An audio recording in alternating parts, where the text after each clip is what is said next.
ચાંદલોડિયા ખાતે અયોધ્યા રામલલ્લાની મૂર્તિની પ્રાણ પ્રતિષ્ઠાને લઈ ઉજવણી. તારીખ 22/1/2025ના રોજ અયોધ્યા રામલલ્લાની મૂર્તિની પ્રાણ પ્રતિષ્ઠાને 1 વર્ષ પૂર્ણ થતાં અમદાવાદના ચાંદલોડિયા ખાતે આવેલ અયોધ્યા ધામમાં સિનિયર સિટીઝન દ્વારા ભજન કીર્તન અને રામધૂન સાથે ઉજવણી કરવામાં આવી કે જેમાં ડીજેના તાલ સાથે ચાંદલોડિયામાં ભગવાન રામની રથયાત્રા નીકળી હતી તેમજ રાત્રિના સમયે ચાંદલોડિયા તળાવની ફરતે 3001 દીવડા પ્રગટાવવામાં આવ્યા હતા. જય શ્રી રામ. આજે ચાંદલોડિયા સિનિયર સિટીઝન મંડળનો અયોધ્યાનો સ્થાપના દિવસ જે આજે અમે હતો એ મનાયો છે. દીવડા કર્યા, રથ કાઢ્યો અને જમણવાર કર્યો. જય શ્રી રામ. જય શ્રી રામ. આજે અમારા અયોધ્યા મંડળ ચાંદલોડિયા તરફથી રામના સ્થાપના દિવસની ઉજવણી કરી છે. સાથે સાથે ડીજે અને સંગીત ભવ્ય પ્રોગ્રામ રાખવામાં આવ્યો હતો. વડીલોએ પોતાના મનથી અને તનથી અહીંયા ખૂબ સેવા આપી છે. તળાવની આજુબાજુ જ્યારે કમસે કમ 3000 દીવડાઓ પ્રગટાવી વડીલોએ પોતાની મહેનતને પડતો આપ્યો છે અને આ વડીલોને ખૂબ ખૂબ ધન્યવાદ છે.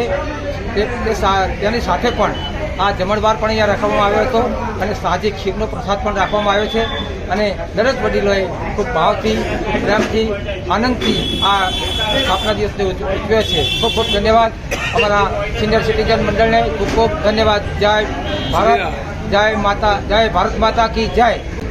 જય શ્રી રામ તમામને.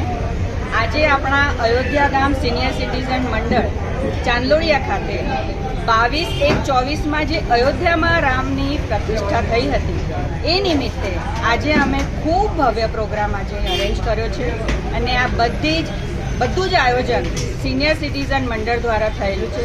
સવારે 8 વાગ્યાથી સૌથી પહેલાં સુંદરકાંડનો ભવ્ય પ્રોગ્રામ હતો. એમાં ઘણા બધા વડીલોએ ખૂબ સરસ હાજરી આપીને ખૂબ સન્માન કર્યું રામજીને. એ પછી અમે રથયાત્રા કાઢી હતી અને રથયાત્રામાં પણ ઘણા બધા વડીલો સરસ રીતે મજા કરીને અને સરસ રીતે પવિત્ર આ આપણો જે અવસર છે એને માણ્યો અને એમાં અમે ડીજે પણ જોઈન કરી હતી.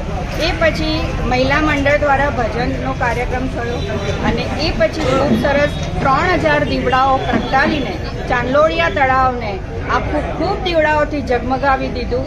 એ બધું સિનિયર સિટીઝન મંડળના વડીલો અને કાર્યકરો તરફથી થયેલું હતું. ખૂબ સરસ આયોજન કર્યું છે.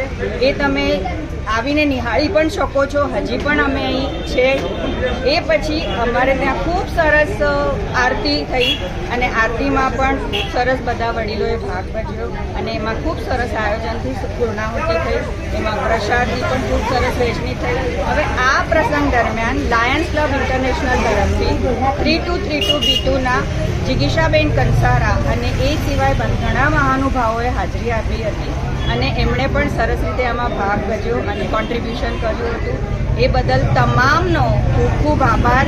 અયોધ્યા ધામ સિનિયર સિટીઝન મંડળનો પણ ખૂબ ખૂબ આભાર. એમની સખત મહેનત 15 દિવસથી સતત કરી રહ્યા હતા અને વડીલો સતત ઉત્સાહી દેખાતા હતા તમામ પ્રોગ્રામ દરમિયાન. તો એ બધાનો આપણે ખૂબ સરસ મનથી હૃદયપૂર્વક આભાર માનીએ અને બધાને બતાવીએ.